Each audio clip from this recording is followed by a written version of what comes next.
Hello everyone, আজকের পর্বে আমরা দেখব পনিকে সাঁতারে পারদর্শী করার জন্য ক্ষিতীশ উঠে পড়ে লেগেছে।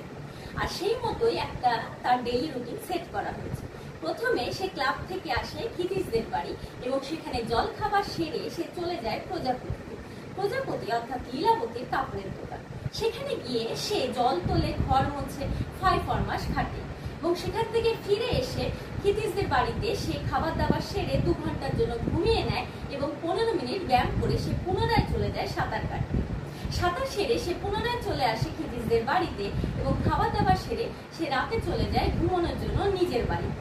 এরকমই কোন একদিন ক্লান্ত হয়ে পড়েছে এবং দুপুরে ঘুমানোর সময় তার দাদার সাথে স্বপ্নে কথা বলবে, যেখান থেকে ক্ষিতীশ কোনির একটা সুপ্ত ইচ্ছার কথা জানতে পারবে। সেটি ছিল চিড়িয়াখানা দেখা। আর সেই মতোই কোনি এবং ক্ষিতীশ একদিন চলে যাবে চিড়িয়াখানায় দেখতে। আর এখানেই প্রথম দেখা হবে রিয়া।